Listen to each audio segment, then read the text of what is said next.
Olá pessoal, todos bem? Estamos prontos para mais um vídeo do Viperverse. Hoje nós vamos falar sobre os filmes da fase 1 do universo cinematográfico da Marvel, classificados de acordo com a crítica. Vários críticos deram suas notas e hoje nós vamos falar sobre esse ranking. Será que você concorda com o ranking dos filmes da fase 1 do MCU? Vamos falar deles agora. Simbora!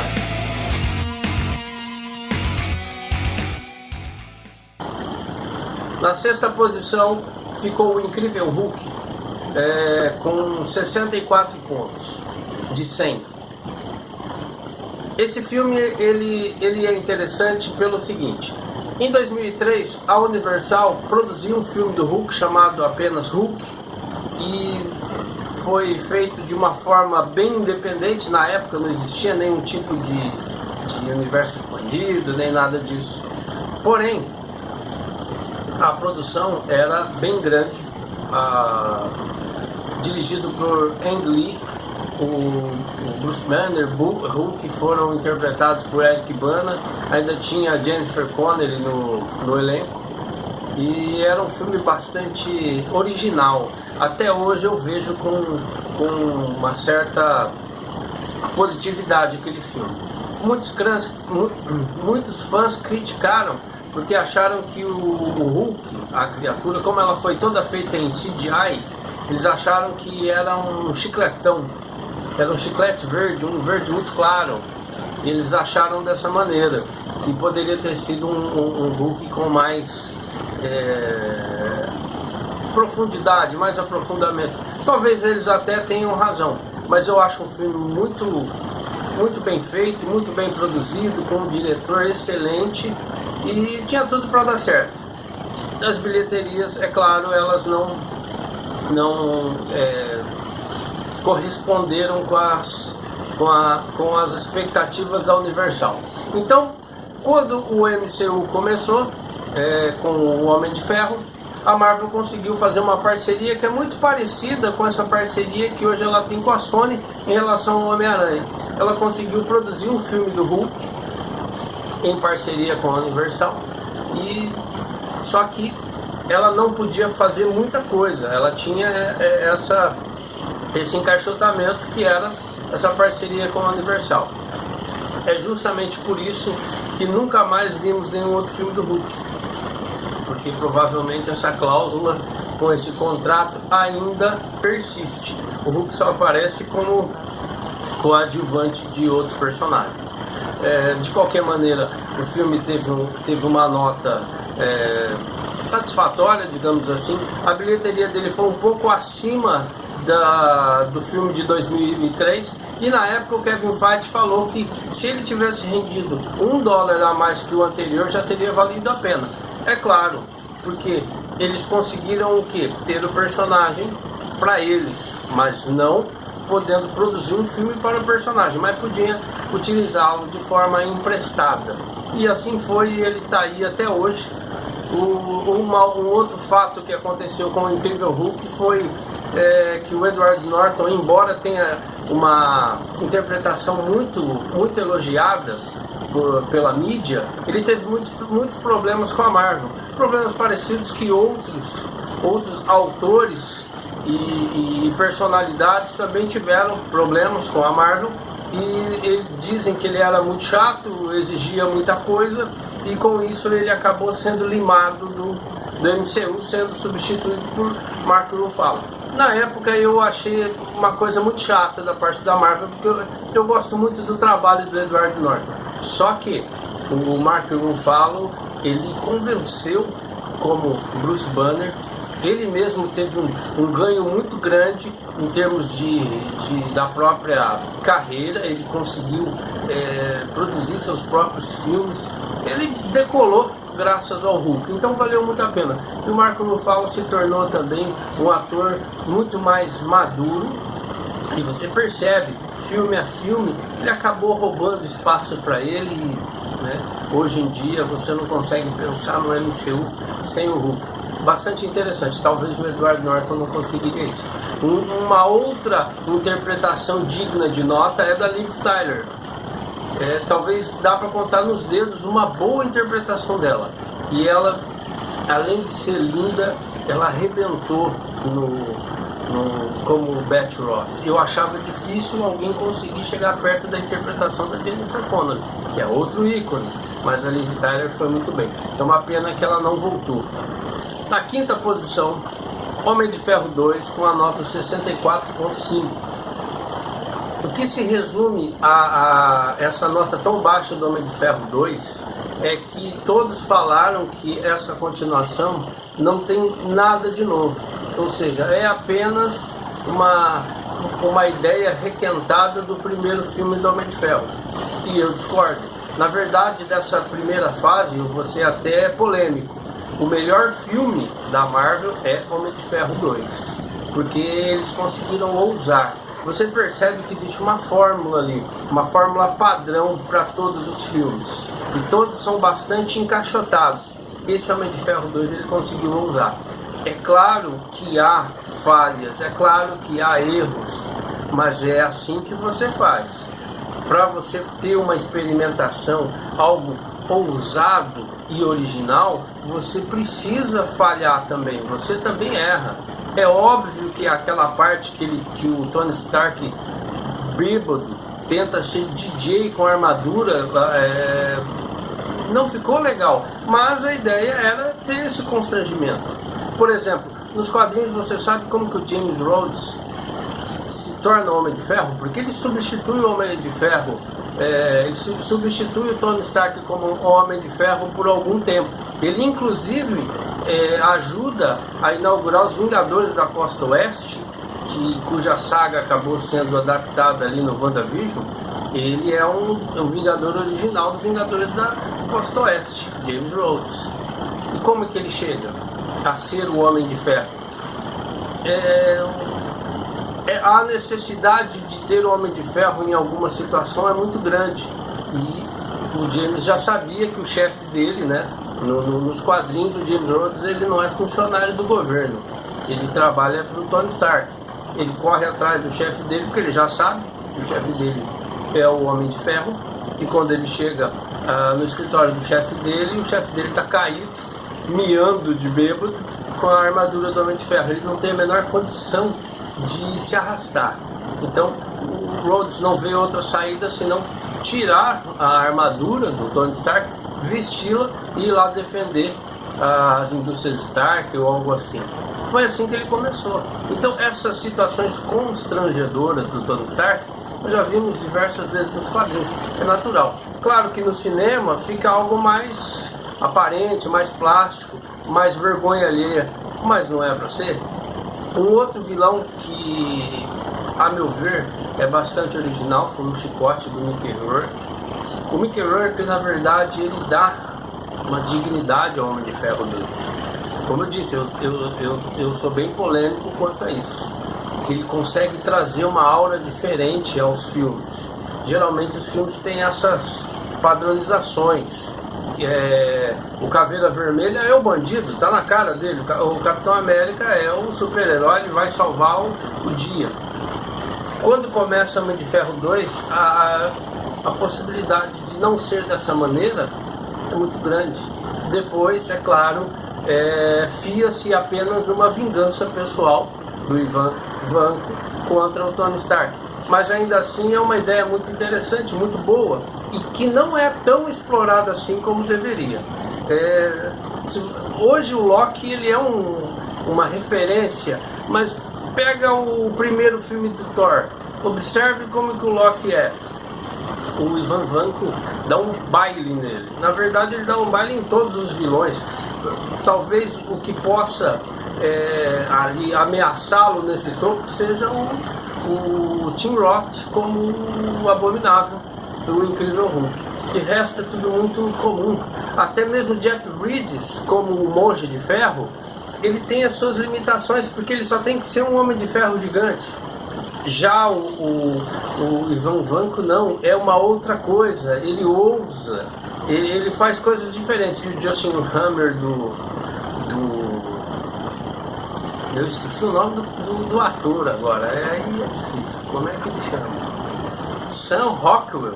E o Justin Hammer do Sam Rockwell é demais. Você vê que eu sou fã do Homem de Ferro 2. Eu gosto do roteiro do Justin Theroux, eu gosto da direção do Jon Favreau, eu gosto de tudo no filme. A introdução da Viúva Negra, pra mim, tudo funciona. É um filme que funciona. Tem três atos muito bons. Tem falhas, tem, como você vai encontrar em todos os outros. Se você pegar o Vingadores Guerra Infinita, que rendeu 4 bilhões lá, tem muitas falhas. Mas, enfim, a crítica não gostou, achou que não tinha nada de original. Ele acabou ficando na 5ª posição. Na 4ª posição ficou o primeiro filme do Thor, com uma nota de número 67. Eu assisti esse filme do Thor recentemente, eu não tinha assistido ainda. Eu assisti a ele recentemente porque eu estava fazendo uma matéria a respeito do Thor Mundo Sombrio. E eu já havia assistido Thor Mundo Sombrio, mas o primeiro Thor não. Então eu aproveitei para ver. Você percebe o primor técnico da direção do Kenneth Branagh. Se você assistiu já algum filme dirigido por ele, você sabe que o diretor tem um apuramento técnico muito bom. Por exemplo, o Hamlet dele é um filme de 4 horas, mas é fantástico de ponta a ponta. O Thor é bastante original, de certa forma. Ele cria aquela cidade dourada e tudo mais, é tudo muito bonito. Só que tem problemas. O filme parece que foi feito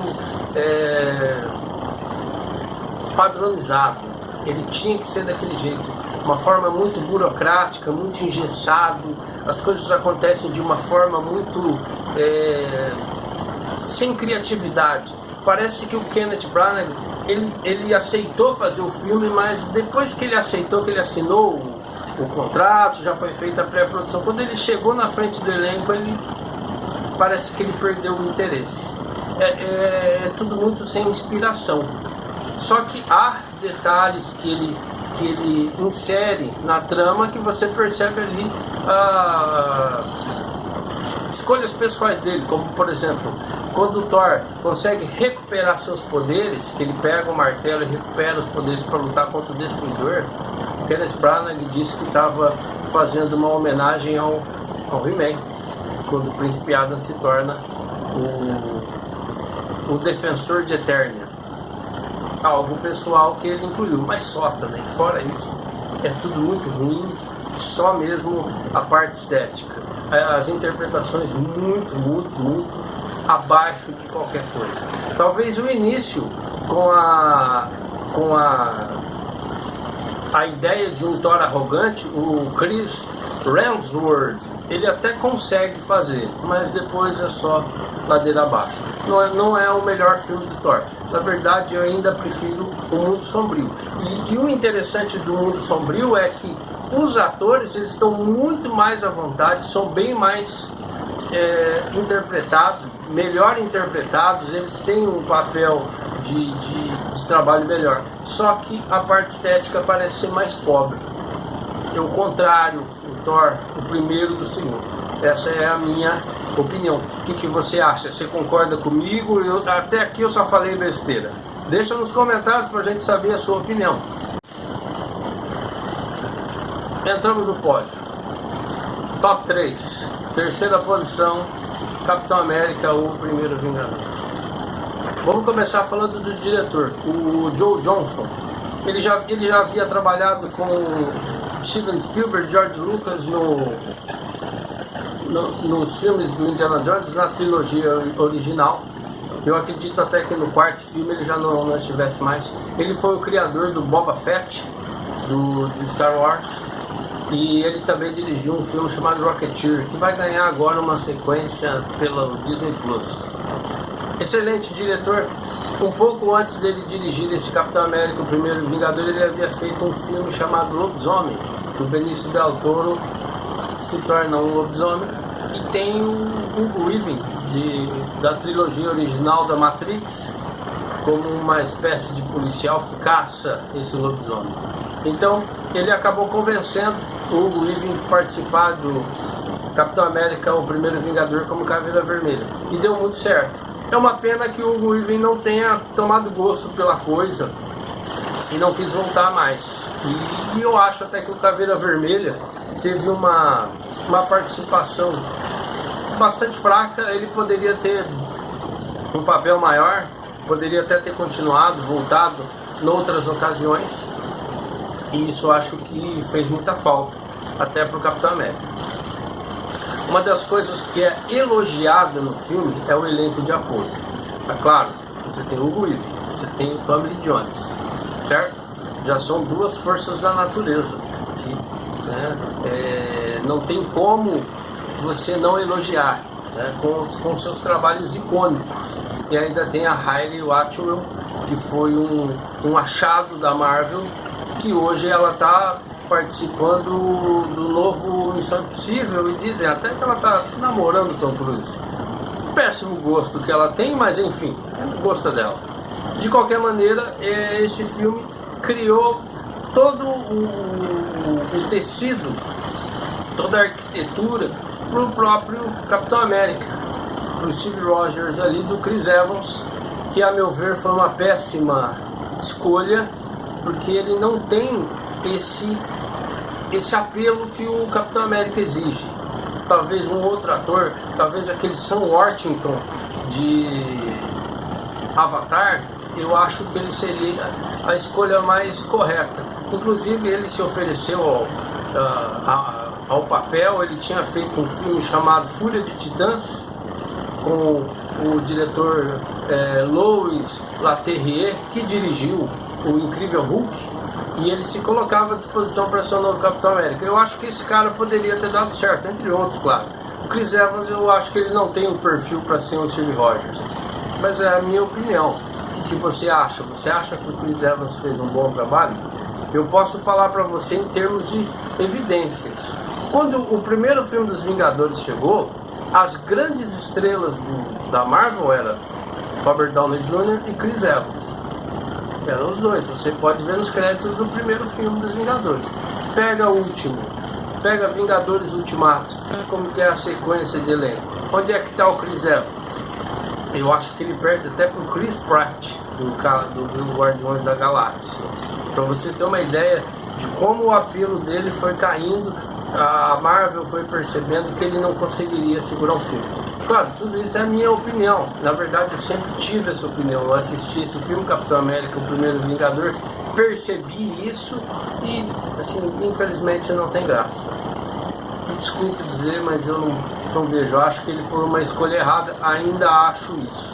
E acho também que o Anthony Mackie, que agora é o novo Capitão América, ele vai ser muito superior ao Chris Evans como um Capitão América legítimo, até porque ele é infinitamente mais ator do que o Chris Evans. Se você não concorda comigo, eu peço, deixa seus comentários, se você acha que eu só estou falando besteira, ou se você concorda, bota aí pra gente saber, pra gente poder debater sobre isso.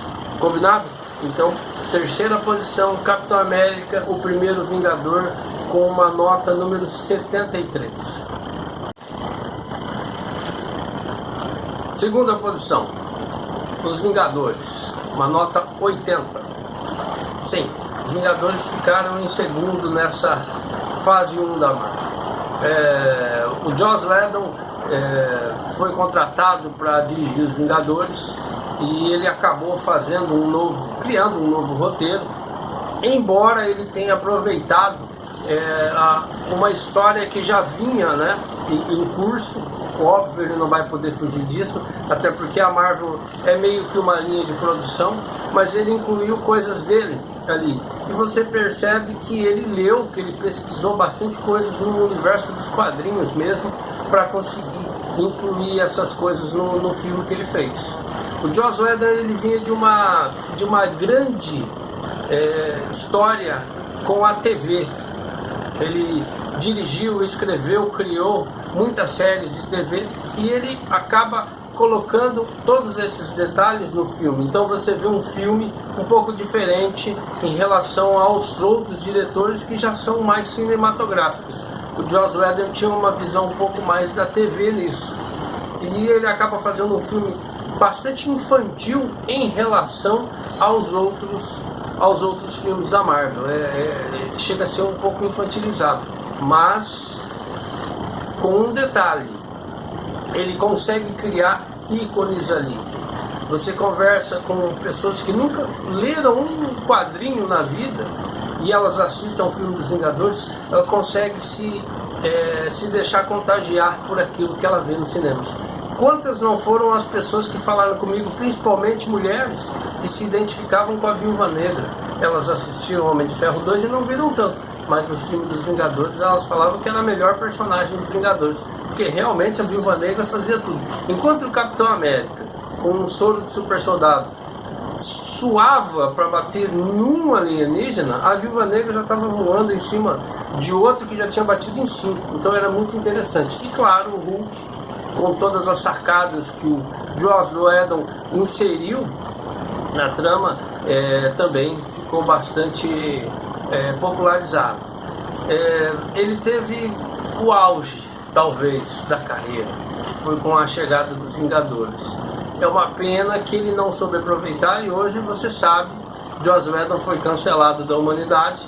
Talvez em Marte ele volte a dirigir algum filme, não sei, é difícil dizer. Hoje ele está com uma imagem bastante chamuscada por tudo que aconteceu, né, no filme da Liga da Justiça, que aliás nem valeu tanto a pena assim, porque é um filme horroroso e ele só se queimou ao tentar salvar um filme que não tem salvação. Não teria como ser diferente. O campeão em termos de notas e críticas nessa fase 1 do MCU foi o Homem de Ferro, com uma nota de 86,5. Ele é bastante original em muitas coisas. O diretor Jon Favreau, ele foi uma escolha acertada da Marvel para começar tudo isso.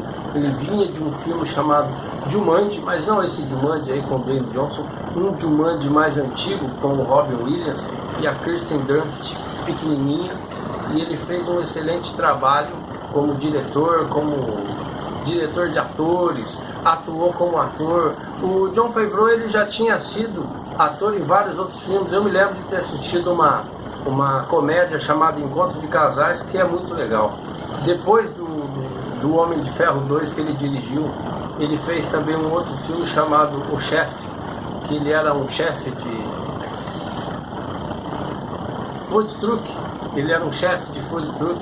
Também é muito bom, ele dirige muito bem as pessoas, ele consegue dirigir muito bem os atores. Então ele é um excelente diretor, foi um achado da Marvel, conseguiu fazer um grande trabalho com o Robert Downey Jr., que vinha numa fase difícil também, na própria vida, na própria carreira. Não foi fácil a vida dele, pré-Homem de Ferro, e até a escolha dele como Tony Stark foi bastante questionada na época. O Jon Favreau conseguiu segurar toda essa dificuldade, transformou tudo isso em virtudes.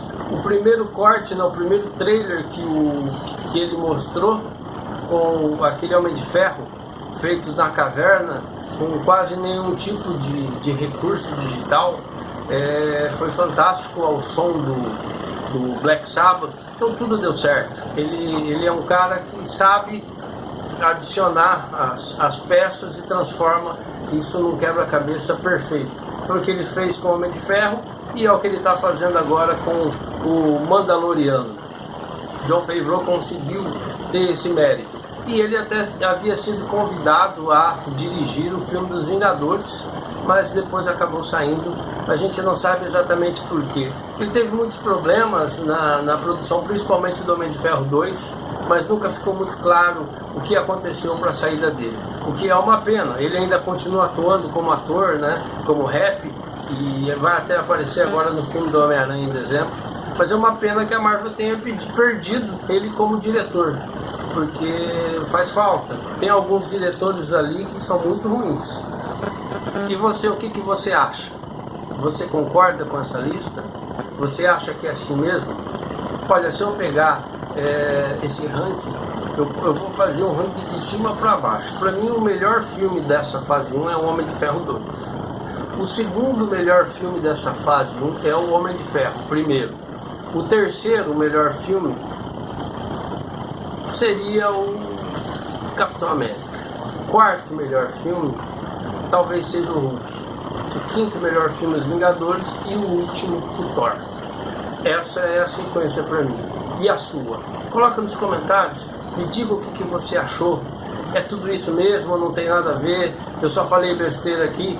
Bota aí pra gente saber. E se você gostou desse vídeo, eu peço, inscreva-se no canal, dê o seu like, deixe seus comentários, assim o YouTube entende que esse vídeo tá hypado e indica para outras pessoas, outros irmãos e irmãs que curtem um entretenimento, uma cultura pop. Combinado? Te agradeço, até a próxima, tudo de bom.